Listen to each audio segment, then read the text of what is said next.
வணக்கம். ஷாயனம. நாளைக்கு அக்ஷய திருதியை. நாம் தங்கம் வாங்குறோமோ இல்லையோ, நாம் தங்கம் வாங்கணும்னு நம்ம மனசார நினைச்சாலே நாமளே ஒரு தங்கம் தான் இல்லையா? நம்ம வீட்டை பொறுத்த வரைக்கும் நாம் தான் தங்கம். நம்ம குழந்தைங்க, நம்ம வீட்டில் நம்ம கணவர், நம்முடைய தாய் தகப்பன், நம்முடைய உடன் பிறந்தவர் அனைவருமே நமக்கு தங்கம் தான். இந்த உடன் பிறந்த சொந்தம் நம்ம இந்த பூமிக்கு வந்து இந்த உற்றார் உறவினர் சுற்றம் நட்பு சூழ இருக்கக்கூடிய ஒரு விஷயமே அற்புதமான தங்கமான ஒரு விஷயம்னு சொல்லலாம். சரி, நம்மளால் தங்கம் வாங்க முடியாது, நம்ம தங்கம்னு பேர் சொல்லி கூப்பிட்டுக்கலாம், தங்கம்னு சொல்லி நம்ம கண்ணில் பார்த்துக்கலாம் இதெல்லாம்.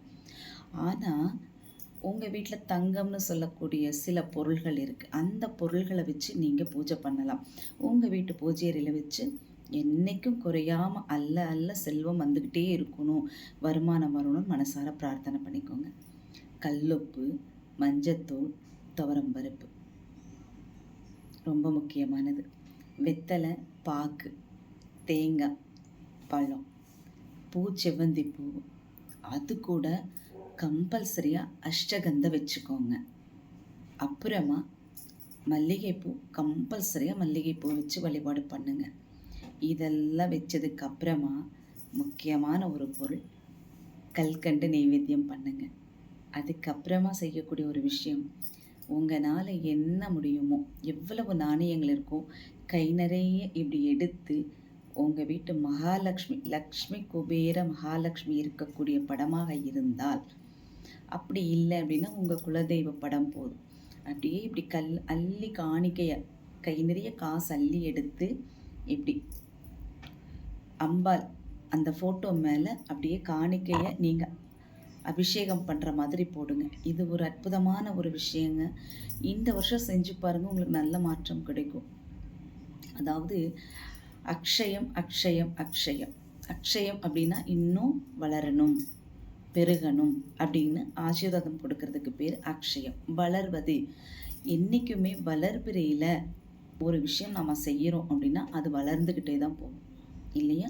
தொழில் வளர்ச்சி வேணும் அப்படின்னா நம்ம வளர்பிறையில் சில நம்ம ஹோமங்கள் பண்ணுவோம், பூஜைகள் பண்ணுவோம், பரிகாரங்கள் பண்ணும் பொழுது நமக்கு அது பாசிட்டிவ் எனர்ஜி கொடுக்கும். நம்மளை சுற்றி ஒரு வேவ்ஸ் பாசிட்டிவான எனர்ஜியை நமக்கு கொடுக்கும் பொழுது நமக்கு அது மனநிறைவை கொடுக்கும், சந்தோஷத்தை கொடுக்கும், ஒரு ஒரு நிம்மதியை கொடுக்கும். நம்ம பார்க்கும்போதே ஒரு தேஜஸ் இருக்கும். இந்த மாதிரி விஷயங்கள்லாம் எதுன்னா நம்மளுக்கு அந்த குபேர சம்பத்துடைய அனுகிரகம் கிடைக்க போகுதுன்னா அது ஒரு மாற்றம். லக்ஷ்மி குபேர பூஜை கண்டிப்பாக நாளைக்கு காலையில் பிரம்ம முகூர்த்த வேலையில் பண்ணலாம். அப்படி இல்லை அப்படின்னா யாருக்கு என்ன மகா திசை நடக்கின்றதோ அந்த ஹோரையில் பண்ணுங்க. உதாரணமாக இப்போ சுக்கர ஹோரை சுக்கர மகாதிசை ஒருத்தருக்கு நடக்குதுன்னா சுக்கர ஹோரையில் பண்ணுங்க. புதன் மகாதிசை நடக்குதுன்னா புதன் ஹோரையில் பண்ணுங்க. இந்த குறிப்பிட்ட ஹோரை வரக்கூடிய டைமில் நீங்கள் இந்த அக்ஷய திருதியை பூஜை பண்ணி உங்கள் மகாதிசை நடக்கக்கூடிய அந்த புதன் மகாதிசைனா புதன் பகவானை மனசார நினைச்சுங்க. புதன் பகவான் அப்படின்னாலே புத்தி சம்பந்தப்பட்டவர், நம்முடைய புத்தியை இன்னும் மேம்படுத்தக்கூடியவர், ஆற்றலை வெளிப்படுத்தக்கூடியவர். புதன் கூட சூரிய பகவான் செய்தர சொல்லவே வேண்டாம். முன்னோர்களுடைய அனுகிரகமும் சேர்ந்து கிடைச்சிடும், தாய் தகப்பனுடைய அனுகிரகமும் சேர்ந்து கிடைச்சிடும். இவ்வளோ பெரிய விஷயத்தை நம்ம நாளைக்கு அட்சய திருதி அன்னைக்கு தவற விட வேண்டாம். இவ்வளவு மங்களகரமான பொருள்களை எல்லாம் நீங்கள் உங்கள் வீட்டு பூஜை அறையில் வச்சு பூஜை பண்ணுங்கள். வேண்டுதல் பாசிட்டிவாக வைங்க, யாருக்கும் கெட்டது நினைக்காதீங்க. நாம் நல்லா இருக்கணும், நம்மளை சுற்றி இருக்கிற எல்லாருமே நல்லா இருக்கணும், நம்முடைய உற்றார் உறவினர்கள் சுற்றம் நட்பு அனைவரும் சகலவிதமான சௌபாகியங்களோடு இருக்கணும்னு உங்கள் மனதார வேண்டிக்கோங்க. நிச்சயமாக உங்களுக்கு நல்லது ஒரு மாற்றம் நடக்குங்க. நாம் எப்போதுமே மற்றவங்களுக்கு நல்லது நினைச்சோம்னா நமக்கு நல்லது கண்டிப்பாக நடக்கும்.